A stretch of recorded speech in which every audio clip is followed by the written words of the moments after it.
할렐루야. 오늘 함께 나눌 하나님의 말씀은 시편 95편 1절에서 11절까지 있는 말씀입니다. 시편 95편 1절에서 11절까지 제가 봉독해 올립니다. 오라 우리가 여호와께 노래하며 우리의 구원의 반석을 향하여 즐거이 외치자. 우리가 감사함으로 그 앞에 나아가며 시를 지어 즐거이 그를 노래하자. 여호와는 크신 하나님이시요 모든 신들보다 크신 왕이시기 때문이로다. 땅의 깊은 곳이 그의 손안에 있으며 산들의 높은 곳도 그의 것이로다. 바다도 그의 것이라 그가 만드셨고 육지도 그의 손이 지으셨도다.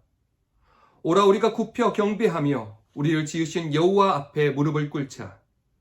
그는 우리의 하나님이시요 우리는 그가 기르시는 백성이며 그의 손이 돌보시는 양이시기 때문이라.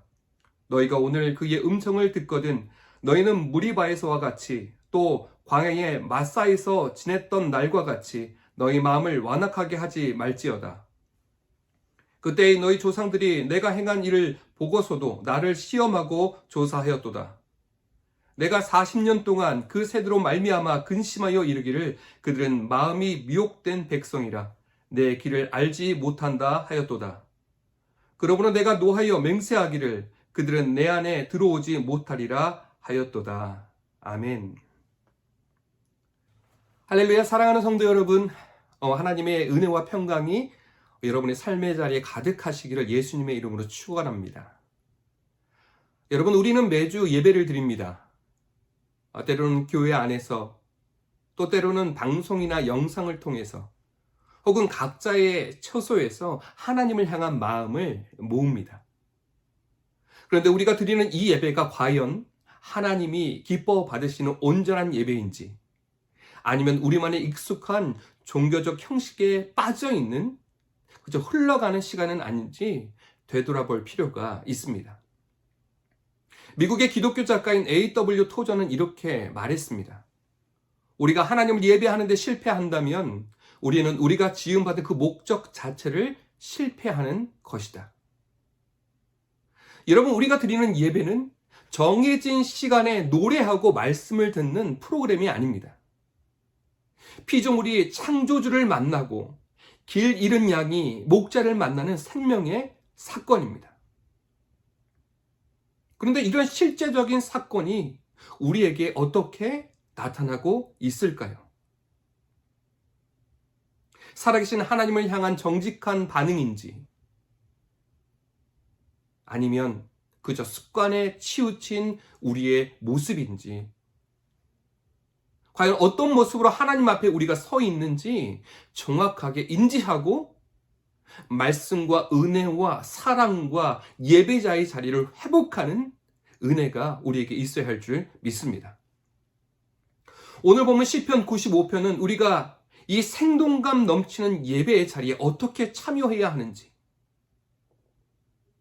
예배자로 살고 있는 우리가 취해야 할 마땅한 태도와 그 엄중함이 무엇인지 이야기합니다. 오늘 말씀을 통해서 우리 안에 묻어진 영성을 깨우고 하나님이 약속하신 참된 안식으로 나아가는 온전한 예배의 주인공들이 되시기를 예수님의 이름으로 축원합니다. 여러분, 그렇다면 우리가 오늘 본문의 말씀처럼 이 완고함을 버리고 온전한 예배자로 서기 위해 필요한 것은 무엇일까요? 그 첫 번째는 바로 온 우주의 왕이신 하나님의 위대하심을 찬양하는 것입니다. 오늘 본문 1절은 우리에게 힘차게 선포합니다. 오라 우리가 여호와께 노래하며 우리의 구원의 반석을 향하여 즐거이 외치자. 여러분, 우리가 하나님 앞에 나아가 즐거이 노래해야 할 첫 번째 이유는 그분이 바로 온 우주를 창조하신 유일한 왕이시기 때문입니다. 그래서 오늘 본문 3절에서 5절에 있는 말씀을 보면 하나님의 광대하심을 웅장하게 묘사하고 있지요. 여호와는 크신 하나님이시요 모든 신보다 크신 왕이시기 때문이로다. 땅의 깊은 곳이 그의 손안에 있으며 산들의 높은 곳도 그의 것이로다. 바다도 그의 것이라 그가 만드셨고 육지도 그의 손에 지으셨도다. 당시 이스라엘 주변 나라들은 바다에는 바다의 신이 있고 산에는 산의 신이 따로 있었다고 믿었습니다. 그러니 신이 한두 개가 아니라 자기가 만나는 모든 자연 현상과 하나님이 창조한 질서 안에 있는 것들이 신이 되기도 하고 나의 믿음이 대상이 되기도 했다는 것입니다. 그러나 오늘 시인은 이 모든 세계가 오직 한 분, 여호와 하나님의 작품임을 선포하고 있습니다. 그래서 시편 19편 1절을 보면 하늘이 하나님의 영광을 선포하고 궁창이 그의 손으로 하신 일을 나타낸도다 라고 노래합니다. 현대 과학이 밝혀낸 우주의 크기는 인간의 상상을 초월하지만 그 거대한 우주를 손바닥 위에 올려놓으신 이가 바로 하나님이시라는 것을 밝히고 있습니다. 사랑하는 성도 여러분, 왜 우리의 예배가 때로 힘이 없고 지치고 공고한 것입니까? 우리 예배가 힘을 잃은 이유는 하나님을 너무 작게 생각하기 때문입니다. 내 문제보다 하나님을 작게 여기고 내 상황보다 하나님을 작게 여기고 내가 신뢰하고 믿음으로 나아가는 그 모든 발걸음과 삶의 모습들이 하나님보다 더 커져버리면 하나님을 향한 우리의 찬양은 한숨이 되고 우리의 기도는 넋두리가 되어지는 것입니다. 여러분, 요한복음 1장에 나오는 빌립과 나다나엘의 이야기를 다 알고 계십니다.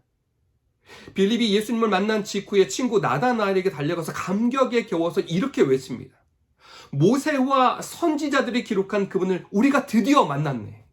바로 나사렛 예수 그리스도일세. 빌립에게 주님은 수천 년의 예언을 성취된 위대한 왕으로 다가왔습니다.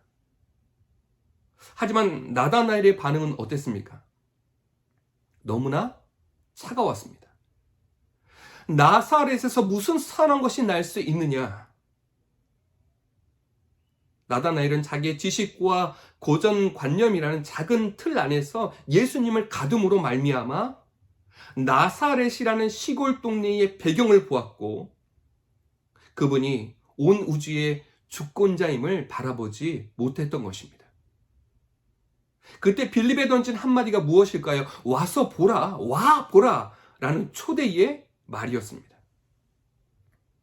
너의 좁은 시각과 너의 낡은 계산기를 내려놓고 직접 그분의 위엄을 대면하라는 초청의 말이 이 말 속에 담겨져 있습니다.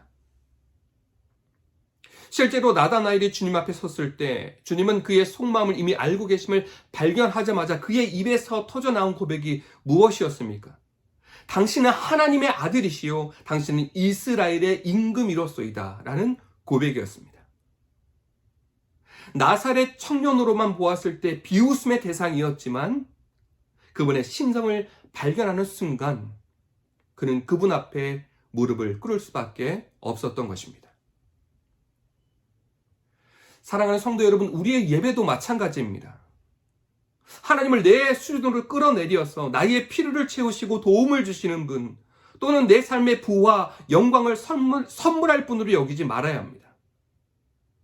오늘 우리는 우리의 계산기를 끄고 와서 보라 말씀하시는 그 위대하신 주님 앞에 나아가야 할 줄 믿습니다.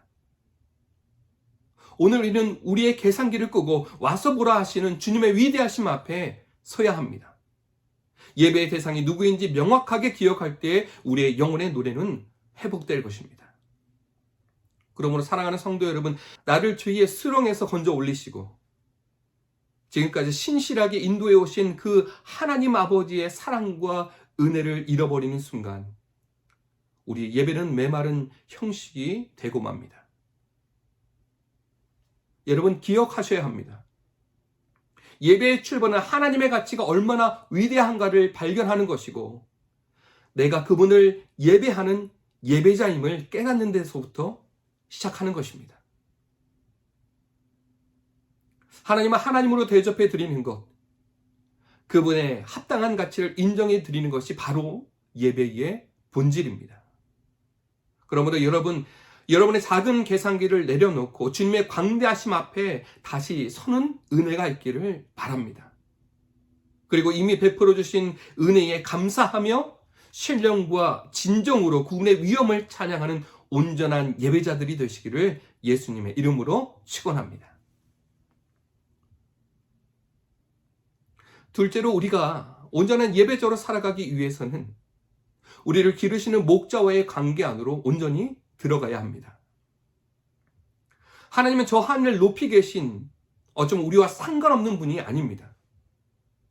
그분은 온 우주를 창조하신 동시에 오늘 나의 삶을 세밀하게 인도하시는 목자가 되어주십니다. 오늘 본문 6절과 7절 상반절을 보면 오라 우리가 굽혀 경배하며 우리를 지으신 여호와 앞에 무릎을 꿇자. 그는 우리의 하나님이시요 우리는 그가 기르시는 백성이며 그의 손이 돌보시는 양이기 때문이라. 시인은 하나님 앞에 무릎을 꿇자고 초대합니다. 단순한 종교적인 형식에 매여 있는 것이 아니라 창조주 하나님을 향해 피조물의 거룩한 굴복의 모습, 동시에 가장 친밀한 관계를 고백하고 있는 것입니다. 위대하신 창조주께서 오늘 나의 하나님이 되셔서 나를 양떼처럼 직접 당신의 손으로 돌보고 계심을 전하고 있습니다. 여러분, 믿는 자로서 하나님이 우리를 돌보시고 우리의 목자가 되신다는 것이 얼마나 큰 은혜인지 모릅니다. 너무나 큰 감격이자 위로의 제목이 되어집니다. 선한 목자 되신 예수님은 요한복음 10장 14절에서 나는 선한 목자라, 나는 내 양을 알고 양도 나를 아는 것이라고 말씀하셨습니다. 사실 양이라는 짐승은 참 연약합니다. 한번 뒤집어지면 스스로의 힘으로 일어설 수 없습니다. 그래서 목자가 와서 일으켜주지 않으면 그 상태로 죽고 맙니다. 여러분, 우리의 인생도 다르지 않습니다. 내 힘으로 도저히 어찌할 수 없는 상황에 부딪혀서 뒤집힌 양처럼 허부적거릴 때가 우리의 삶에는 얼마나 많이 있습니까? 우리를 살리는 것이 우리의 능력이 아니라 목자 되신 예수 그리스도께서 함께 동행하여 주시고 우리의 삶을 일으켜 세우실 때 우리는 우리가 감당하지 못하는 하나님의 놀라운 역사를 우리의 삶 속에 마주하며 기쁨의 나라로 힘있게 달려갈 수 있는 것입니다.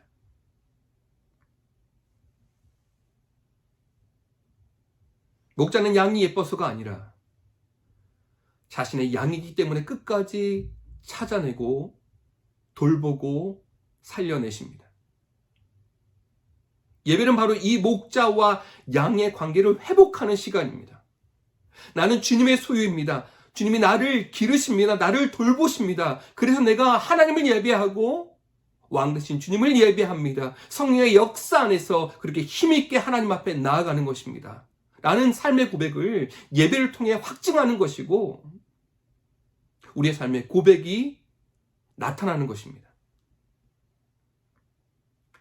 사랑하는 성도 여러분, 여러분의 인생의 주권을 하나님께 온전히 드리십시오.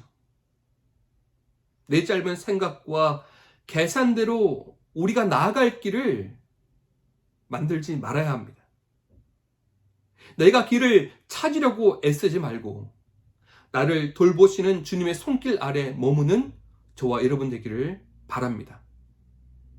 목자의 손길 아래 있을 때만 우리는 가장 안전하며 가장 평안하고 가장 기쁨을 누릴 수 있습니다. 내 힘을 빼고 목자의 음성에 귀를 기울이는 것, 그것이 온전한 예배자로 나아가는 두 번째 발걸음인 줄 믿습니다. 마지막 세 번째로 드리고자 하는 말씀은 온전한 예배자로 완성되는 길은 오늘 들리는 음성 앞에 내 마음의 고집을 내려놓는 순종에 있다는 것입니다. 예배의 절정은 뜨겁게 달아오르는 감정이 아닙니다. 나에게 들려오는 하나님의 말씀에 대한 순종의 결단입니다. 오늘 본문 7절 이하에 있는 말씀을 보면 이렇게 기록합니다. 너희는 오늘 그의 음성을 듣거든 너희는 무리바에서와 같이 또 광야의 마사에서 지냈던 날과 같이 너희 마음을 완악하게 하지 말지어다. 오늘 본문의 시인은 이스라엘의 아픈 과거인 광야 40년의 실패를 언급합니다. 이스라엘 백성들은 하나님의 놀라운 기적을 수없이 경험하고도 당장 마실 물이 없다는 현실의 결핍 앞에서 하나님을 원망하고 시험했습니다. 하나님은 그들을 향해서 마음이 미혹된 백성이라고 부르셨고, 그래서 그들은 하나님을 신뢰하지 못했고 결국 약속된 안식의 땅에 들어가지 못했던 수없이 많은 이스라엘 백성들의 모습을 우리는 살펴볼 수 있습니다. 여러분, 우리가 경계해야 할 단어가 바로 여기 있습니다. 바로 완악함입니다. 완악함이란 하나님의 말씀이 들려오는데 내 고집을 꺾지 않고 딱딱하게 굳어버린 태도와 같습니다. 그래서 히브리서 3장 13절은 우리에게 이렇게 권면합니다. 오직 오늘이야 일컫는 동안에 매일 피차 권면하여 너희 중에 누구든지 죄의 유혹으로 완악하게 되지 않도록 하라. 여러분, 마음이 완고해지는 것은 한순간에 일어나는 일이 아닙니다. 죄의 유혹에 조금씩 타협하고 내 고집을 한 번, 두 번 앞세우다 보면 어느새 마음의 밭이 콘크리트처럼 딱딱하게 굳어버립니다. 그래서 아무리 좋은 씨앗을 뿌려도 땅이 굳어 있으면 싹을 틔울 수 없듯이 우리의 마음이 완악해지면 하나님의 은혜가 스며들지 못하는 것입니다. 하늘의 생명수와 같은 그 귀하고 아름다운 은혜의 말씀이 그저 공허한 메아리가 되어 우리의 삶의 맴돌 뿐입니다. 여러분, 우리가 말씀을 대하면서 이런 생각에 빠지기도 합니다. 하나님의 말씀은 옳습니다. 하지만 당장 내 눈앞에 있는 현실은 너무나 막막합니다. 하나님의 말씀이 너무나 맞고 나의 삶에 적용해야 됨을 내가 알고 있지만 내 삶이 너무나 막막해서 순종의 문을 닫아버리고 내 생각에 빗장을 풀고 하나님의 능력을 저버리는 어리석음에 얼마든지 빠져들 수 있다는 것입니다. 사랑하는 성도 여러분, 믿음의 선진들과 우리의 신앙의 선배들조차 그들의 인생에서 수없이 하나님의 말씀이 도저히 이해가 되지 않고 내가 어떻게 살아가야 하느냐를 고민했을 때 그들이 올바른 선택은 하나님의 뜻과 나의 뜻이 충돌할 때 기꺼이 내 고집을 내려놓고 마음의 밭을 새롭게 일구는 모습이었습니다.